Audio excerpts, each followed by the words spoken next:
Welcome to Crafty Carol's Christmas Countdown week 3, already rushing through the year. It's quite scary really. So this week we've got a pretty simple card, and this is it here. I hope you can see it in the light. It should shine a little bit. It's using very simply a layer of card, some silver foil and some embossing, and that's basically it. It's a very simple card, but I hope you'll agree it's pretty wow. It's nice. The stars are raised up on dimensionals, as you can probably just see there. So, and of course we never forget to do the inside of the card and the envelope, very important. So I'm using this week the Stars Are Shining stamp set, which comes in a bundle with a matching punch, which I'll show you in a minute. And it's just lovely. And you look at these and think, oh gosh, you know, those stars are a little bit, they're fiddly, aren't they, to use? Actually, that is one stamp. That is one single stamp that stamps all the stars, and then it fits in the punch, which is brilliant because you do all of those in one go. How good is that? These are separate baubles, and we've got the string that we can attach the to the baubles if we want. Another little tiny star, which you've seen I've used on the inside and the envelope, and some rather nice sentiments as well that we can use. So that's the set I'm using. It's a clear stamp set. And here is the matching starlit punch. So this punches out all of those stars. Well, nearly all of them. I shall show you when I go through it. There's one or two it doesn't, but you could actually cut those out yourself if you wanted.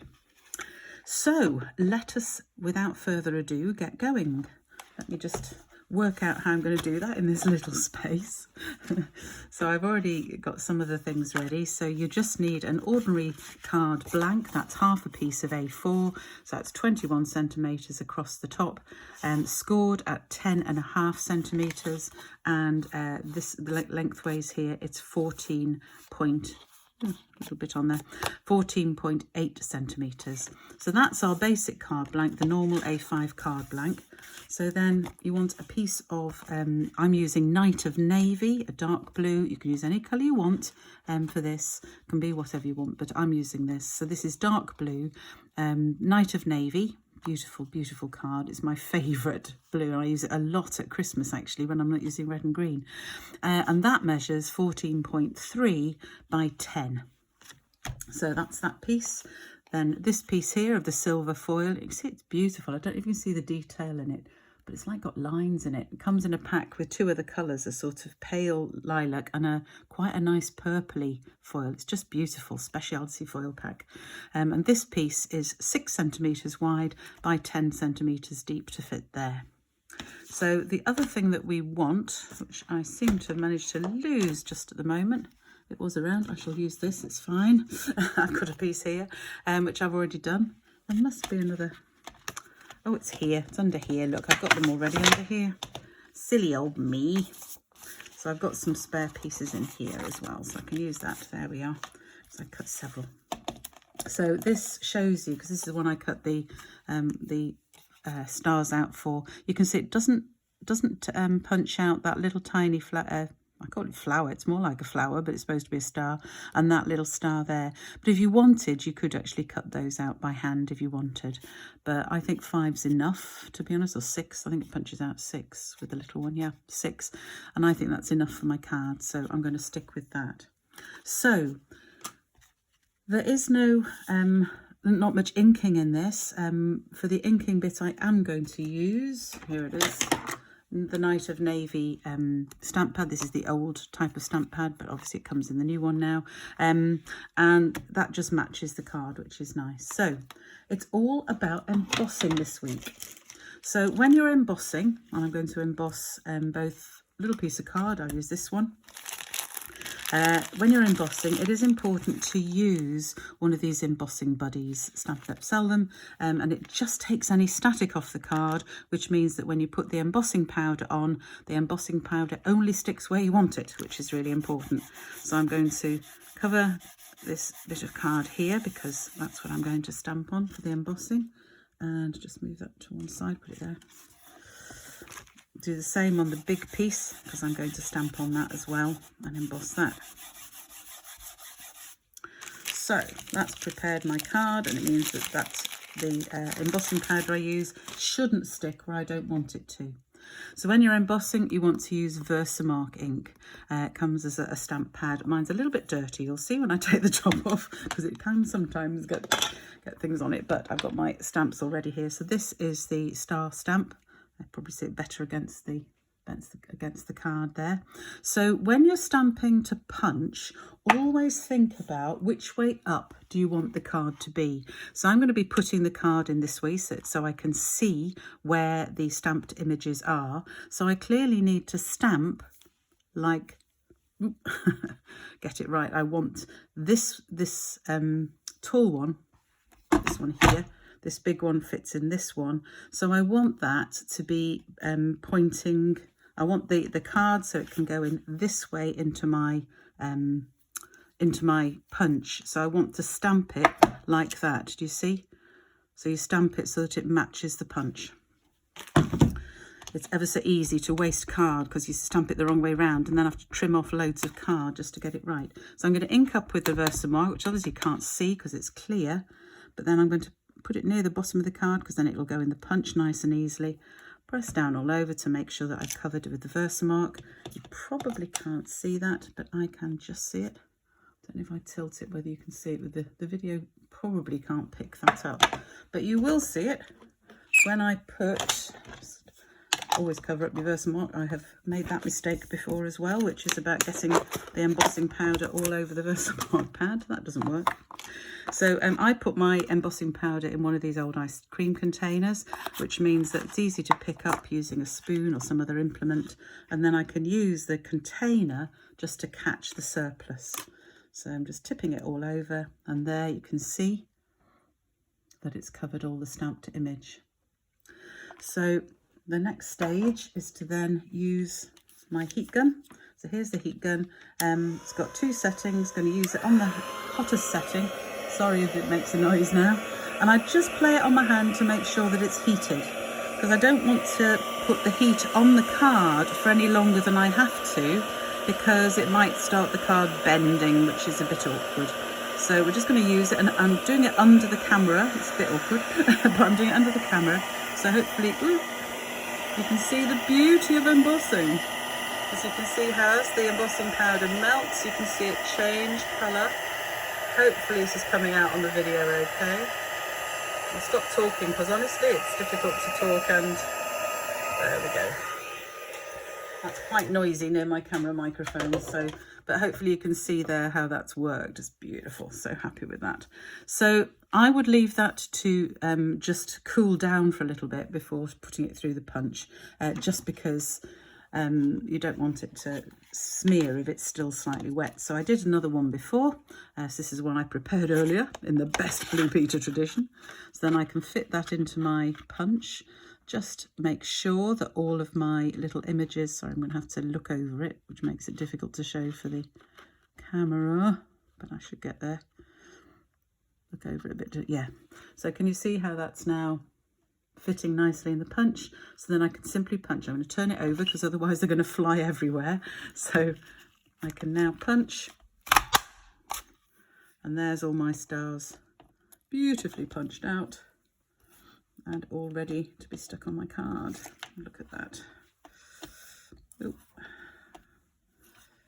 There we go. There's all my stars. So again, we've got the two that haven't punched out. May or may not cut those out later. I shall keep it and decide. So that's all the punching that there is. Then I need to do the same thing on here. I've already used my embossing buddy, so I'm going to use my stamps, and I'm using this sentiment, Twinkle Twinkle Christmas Star. So I'm going to put that on first. I'm going to have my strip here, so I don't need to go over there. So I'm just going to put this on somewhere over here. So I'll get that on like that, and then I'm going to use this small star stamp just randomly to stamp a little star just dotted around the place. You probably can't see where this is going. I can just about see. You can see Versamark. You can. It looks just slightly darker on the sheet, but you do need half decent lighting. You might not be able to see all that, but I can see that. I'm fairly happy with those. So that will do. don't want to do too many of those because too many looks messy. So I'm only putting it on that half of the card. So again, get my embossing powder. Sprinkle it on. Tap off any excess. Make sure there isn't any. You can use, if you need, just a tiny, there's just a little bit here that isn't knocking off, and I don't want to knock it too hard. So I'm just going to use that paintbrush just to loosen it. There we go, it's ticked off a bit there too. So I can use a paintbrush if I don't want to tap it too hard. If you tap it too hard, it sometimes knocks it off where the Versamark is, which isn't good either. So happy with that. So we can put that away. And then heat it up again. See the magic happening again. It's so beautiful. So we'll just emboss this, show this. This heat gun is now hot from last time, so it won't take long to start to melt. Oh, there we go.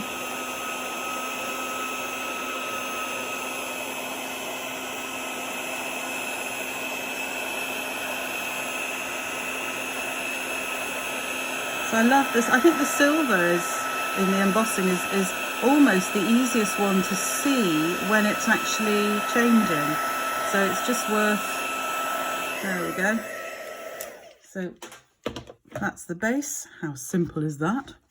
So that's all my stamping done for the outside. I've still got the inside to do, but I'll show you that in a minute. So now it's just a matter of assembling the card. Oops, bit of embossing powder there, get it everywhere. So I often use Tombow to stick down, but to be absolutely honest, I'd probably use tape for this. I'm going to use Tombow for speed today, but on my other card I used tape, simply because the heat does slightly warp the card when you've done the embossing. So you could leave it overnight and leave it under a pile of books and make sure it's all flat before you do it, or you can just be like me and go for it anyway. So I'm going to just go for it anyway, and I'm going to use Tombow, even though I've recommended you use tape, but just for speed it's going to be easier for me to do this, because with tape you have to be so much more careful. I can adjust it with Tombow, but now I'm going to be really careful that I press it down very flat and just hold it flat for a minute or two to make sure that that glue has stuck and it's keeping it down flat. So there we go. Let's make sure that's absolutely stuck down. Yes, it is. And then I can get my piece of foil, this glorious foil, which just looks beautiful. So sparkly. And normally I would put extra bling on, particularly Christmas cards, but this, because it's so shiny with the embossing powder and this, I just don't think it needs it. So I'm just going to line it up by eye. I don't know, really, about, I don't know, 3/4 centimetre to 1 centimetre in, something like that, so that I've got my embossed bit one side and this the other.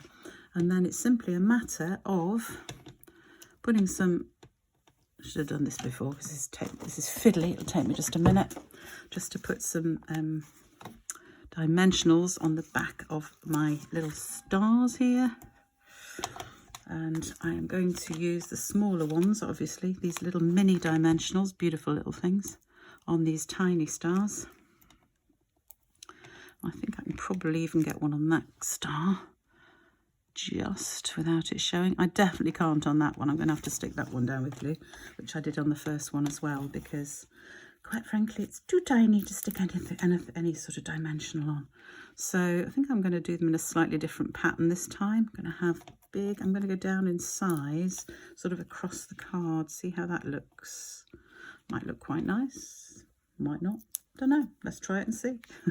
I like playing about, but the whole point, like all the others so far in my Christmas countdown, I want you to play around. I want you to have fun. I want you to take the overall design of the card and use it in a different way. So you might decide to stick other things on here. That I can just see that dimensional.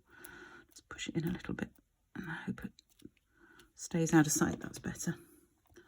And then very finally, we'll just do this last little one with the tiniest little daub of,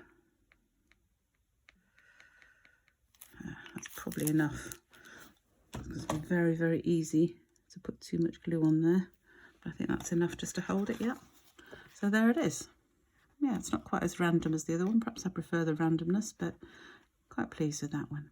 So use the design, use the layout. You could perhaps use, rather than stars, you could use snowflakes, for example. If you've got a snowflake set, I'm going to use one of Stampin' Up's in another Christmas countdown video later on. But have fun with this one. I'm going to carry on. I'm just going to show you about the stamp in the middle, because I've used two of the sentiments. I've used Celebrate the Wonder and Be Merry and Bright for the inside, and I needed to line them up. So the best way to do that is put your block down on top of some grid paper, or if you've got a marked plate like me, use those and line them up using the lines on the grid paper so you know they're straight. Just another little tip there. Because guess who's managed to make lines less than straight very often? Yes, you're right, it's me. I do that sort of thing all the time. So then we try and get it straight on the page as well. That always helps. I'll clean that in a minute when I finish the video. And then I'm just going to use the little star again to put a few more, just little stars in the corner. I'll have some down there. I'll have some in the top here. Just like that. See how quick this card is to make. And if I could find the envelope, I'd definitely put one out. Yes, here's my envelope. So just to make it all matching, I'm going to do the same on the envelope. So we're just going to have some little stars in the corner. So just dabbing, don't need much ink on this at all. So I'm just going to have 3 in each corner there on the envelope. So there's my envelope. There's my card. What a nice and simple, quick, easy card that is. The video and the details of how to make it, if you've forgotten the measurements or want to know again, they will be on my blog at craftycarolscards.co.uk.